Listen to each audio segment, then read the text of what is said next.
GEM International is a new diamond explorer in the richest diamond producing country in Africa, located next to the fourth largest producing diamond mine in the world. International Spotlight is on an 1109 carat diamond recently discovered in Africa by a fellow Canadian junior with a proven operator and finance team. GEM International trades on the TSX Venture Exchange, symbol GI. Visit us at gemdiamondmining.com.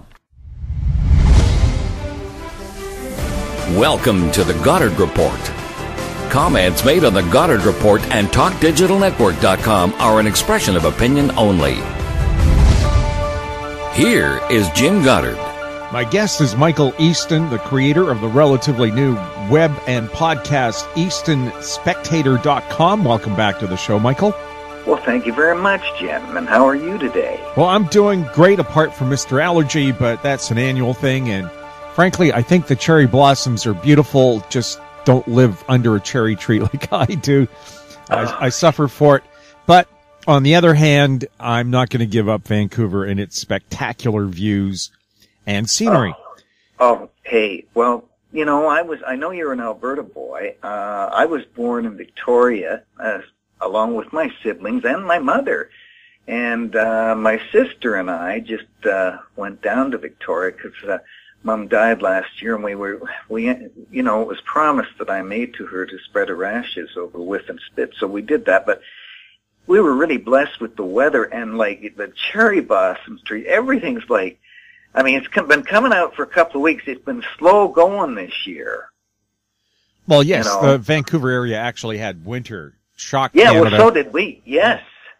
Yeah, exactly. I've never seen it as severe here on the island like that. I mean, we're, you know, and probably Vancouver the same. I mean, we're used to maybe one dump of snow, maybe two.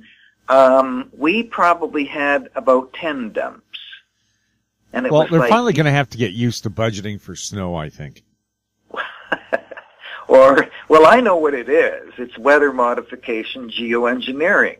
But, I mean, you can't get people to buy into it. So, you know, that's another topic. And, in fact, on Easton Spectator, I have a number of posts pertaining to geoengineering.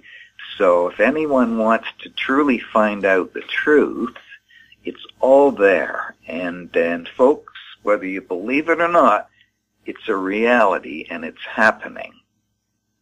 Well, it's all top secret, so you're not going to have governments admit it, are they? Government's been lying to us for decades, generations, in fact.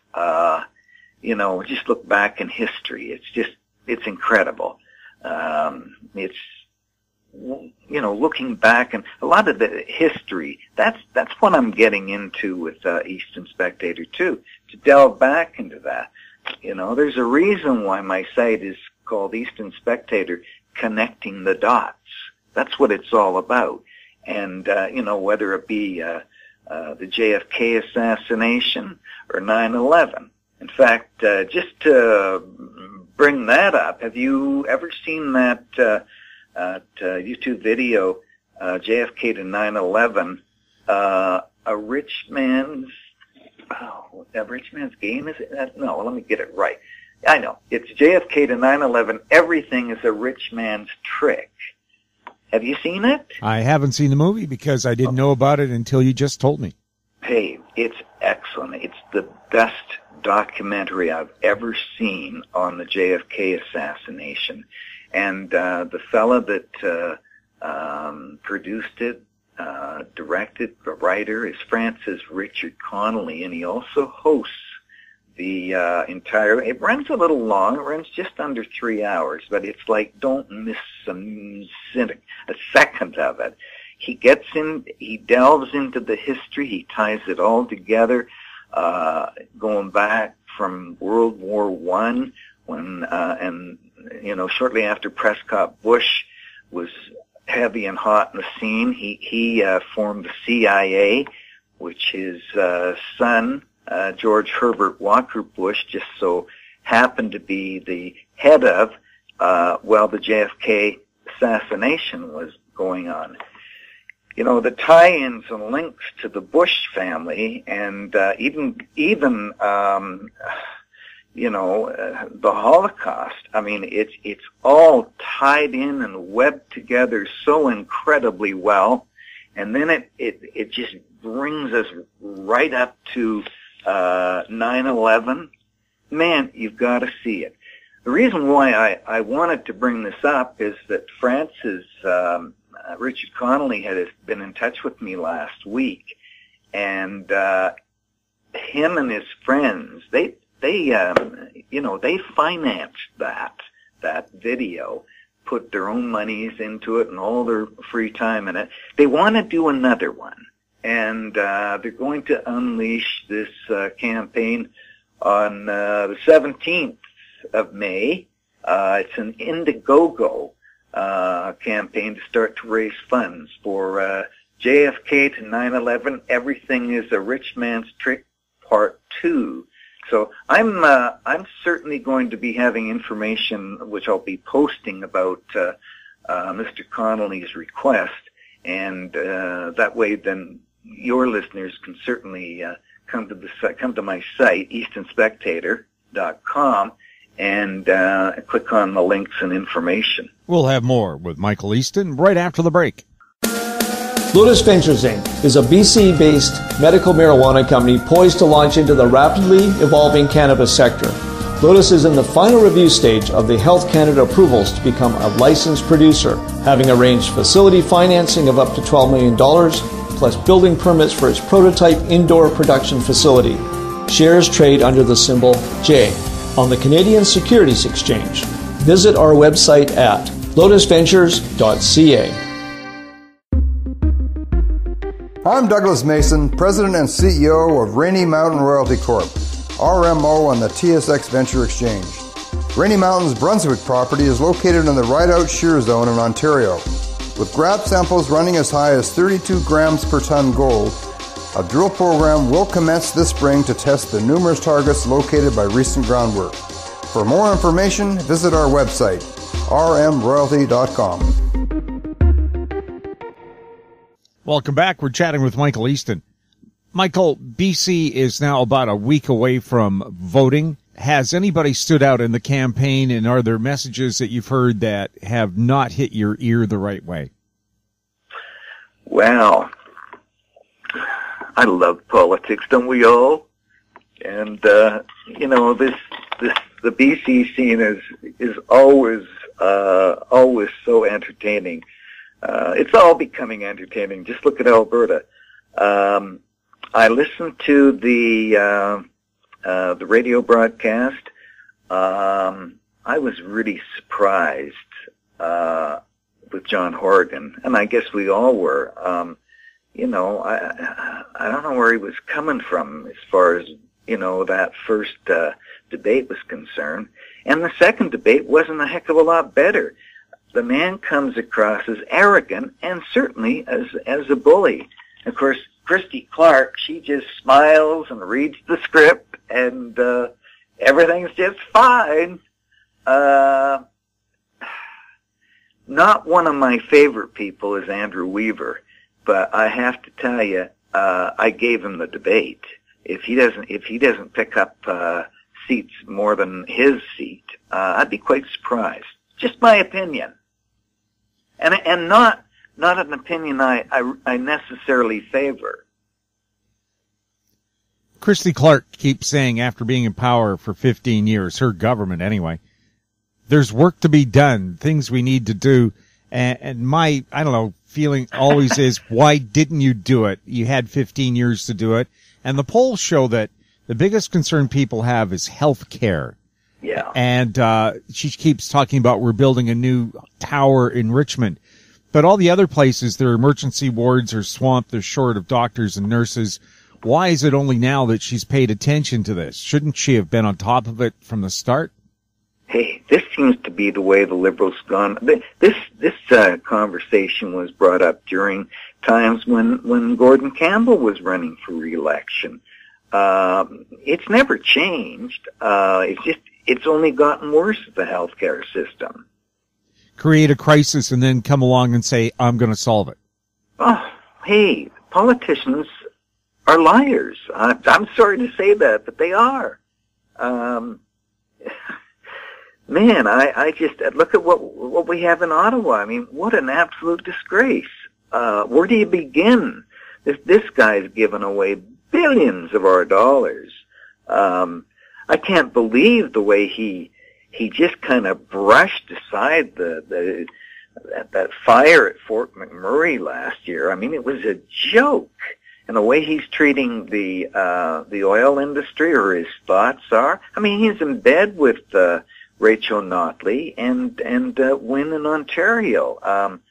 This isn't the same Canada that I grew up in. I don't know about you, but I become really concerned when I see open borders. It's biblical. We have to have borders. Borders protect nations. But this Justin Trudeau is just, and his government is just opening up everything, trying to, it's like, and pitting one side against the other within the country. Have you noticed? Well, what I'm concerned about is these people sneaking in from the U.S. Maybe we need to build a wall. Walls don't work, as we know. Ask China. They built a number of walls 5,000 years ago, and the Mongol horde still came in. Yeah. A wall doesn't mean a thing. But, it's a symbol, a very expensive symbol. But what I want to know is, if you can see that person coming towards the Canadian border, why can't you just pick them up, put them back on the U.S. side, and say, we're not letting you in? Yeah. They let them in first. That's right. And I don't understand that, is why can't you say, go back? Oh, well, have you seen some of the video? You see the RCMP are acting as luggage boys. They're picking up their luggage and walking them back to a police vehicle and escorting them to, I guess, the nearest location. I mean, it's a joke. We'll have more with Michael Easton right after this. I'm Bill McWilliam, president of Cascadero Copper, CCD on the TSX Venture Exchange. Cesium is one of the world's rarest metals with a growing industrial demand. Drilling is underway on our Tehran property in Argentina to prove up a cesium resource. Cascadero's patent-pending leach process has the potential to make Cascadero the lowest cost supplier of cesium in the world. Visit our website, cascadero.com, or phone us at 604-924-5504. In Goddard we trust. Welcome back. We're chatting with Michael Easton. Now, I don't want to give the impression I'm against refugees and immigrants. I'm certainly not. That's what made Canada the great nation it is. It's just undocumented people are scary any place in the world. Europe is swamped with them. Look at the problems France is having. Sweden's had them now. And that's not a made-up thing. Look, you have to know who people are and what's their agenda. And once they're checked out, you're more than welcome here. And like I said, that's what makes Canada great, is that we accept people. It's just we want to know who you are first. Exactly. Jim, I couldn't agree more with you. Moving on to other things, because we're in the broadcasting business, Rogers plans to purchase AM 650 in Richmond, BC, and turn it into a sports station. That would be the third sports station in the Vancouver market. How can a little non-major league city like Vancouver support three sports stations? We only have one major league team. That's the Canucks. Oh, I know. Well, Rogers is going to make it go. I can see that. Bell has a real problem. Brother Jake is very expensive. And what do we, it's time for that contract, I think, probably, as far as Bell is concerned, that say goodbye. I don't know. I'd heard rumors, about 3 months ago that Rogers was eyeing Sea Isle, but I also heard they were also eyeing 730.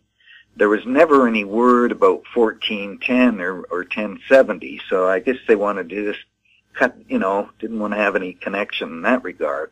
But I'm sorry to see Sea Isle, a good old rock and roller radio station, be gone. I can only hope that maybe it should reappear at 1410 and bring back the C-Fund call letters. I have to get it from Rogers. I guess Rogers still has the C-Fund call letters now. They took them with them when they went to 104.9, correct? Yeah, and then they don't use them. Yeah, what good is a C-Fund if you can't be C-Fund? Oh, exactly. I was always disappointed with Rogers when they had the C-Fund call letters because they started calling it fun radio, and it was like, you guys don't get it. I don't know. I sometimes wonder about it, but that's the old critic in me, eh? Well, yes. You're working radio long enough, you get to be a critic of everything. But yes. Also, you're always amazed at how management loses opportunities. Yes. And how they also don't give new formats much of a chance. They'll quit after a year and a half saying, well, the ratings don't support it. They go to a new format, the latest ratings come in, and that format that they had just created and dumped had done terrifically well. It takes listeners 2 or 3 years to catch on. You're there, you're doing this, because radio's a habit, and you have to get a person used to listening to somebody else. Yeah, exactly. But does radio have much of a future now, or do you have to remember that because of the multimedia, you can listen to satellite radio anywhere and get it up there? I don't know, Jim. Satellite radio, it's never grabbed me. I've heard it. I like the sound of it, but I'm a very mobile person, and I don't. I know you can get it in your car, but when I get in the car, especially if I was coming over to Vancouver, or I'm going into any city, I want to hear local. Okay, I want to hear what's going on. I've never lost that. I mean, that's what broadcasting and communication is all about. I mean, satellite, that's like way out there, man. I want something local. So that's what I appreciate. You hear that Seacrest is going to be doing an LA morning show out of New York. I mean, how do you get the surf and sun feel in gloomy old New York? I don't know. But everything seems kind of out of New York. And yes, one thing I noticed, a cross-country trip, I used to really enjoy listening to the different broadcasts from different towns as you go across. Now it's just the same mush. In the U.S., it's all programmed out of New York. In Canada, it's all programmed out of Toronto. You don't have your local music scene being promoted, local artists. It's whatever they like in Toronto. For some reason, they think it's going to work in Halifax, it's going to work in Calgary, it's going to work in Vancouver. Yeah. Well, it's a bean counter mentality, unfortunately. And you can't blame the players, such as the PDs, because they're hired to do the job, and they know the restrictions, they know what budgets they have, and that's why we're seeing all this stuff with the, Chorus, sharing, what's his name? Who's the guy that Rock 101? I can see him now. I just forget his name. Willie Percy. Okay, I mean he's now heard evenings on Q107 in Toronto, and I thought that's very interesting. But he's taken somebody's job, isn't he? Well, jobs, and also too, another thing that they do a lot of in radio is they have one announcer records all the shows, and then the programming people decry the lack of talent for morning shows. But there is no more afternoon drive, evening, all-night shows to develop talent. Yeah. You're lucky to have a live morning show. Everything else is recorded. Where do you develop this talent? Exactly. I mean, my first job in radio, and I was really fortunate because I, living in Victoria, there were 3 radio stations at the time, but my first entrance was actually a brand new radio station, and They were hiring operators because I didn't have a ballsy voice. And it was an opportunity. And then from there, I was able to move over to CKDA, and then, I did the all-night show. But those opportunities aren't there anymore. Those opportunities of going to small locations are very limited now. I mean, they're only looking for, because of automation, if they're probably only going to be looking for a morning show. And where do you get that morning show talent? That's right. Are you going to get it at schools like BCIT? They have some very talented people teaching the students. Most of them have all been in broadcasting and on air at one time or another. I don't know if Columbia is still going. I don't even know if there's any other schools in Vancouver. Are there? Well, again, it's a dead-end business. Where do these people go? There are no all-night shows, weekend shows. That's right. For these people to work on. I started out of high school in Peace River at CKYL using the work experience program. Yeah. And you just don't do that stuff anymore. It was exciting at the time. One thing I do appreciate is that Chorus does hire BCIT students for their AM 730 operation. That's a great start for local Vancouverites for sure. And and it usually ends up giving you exposure on NW. Then from there people can move on. And people are still moving on. I mean, since the time I've run Puget Sound Radio, I see moves all the time, young BCIT students going up to Grand Prairie. I know one fellow who was opping at AM 730. He went up to Grand Prairie. Now he's doing evenings on Virgin in Edmonton. Hey, he's I've heard him. Brandon is his name. And Braden, I should say, and doing very well. And I see others, friends, like you come across these people on Facebook. I mean, with all your friends, people in the broadcast industry. So you see, there's still activity happening. It's just a matter of finding it. And where do you want to go? How far do you want to go? Yeah, so many people don't want to move out of the big city to some place that's either a fort or a port in its name. But that's where you really learn your chops. The money's not great. In fact, it may never be great, but it's a very interesting lifestyle. Oh, incredible. You're right. Money, there certainly is good money for those that hold down the morning show positions, and usually on a contractual basis. But it's just not.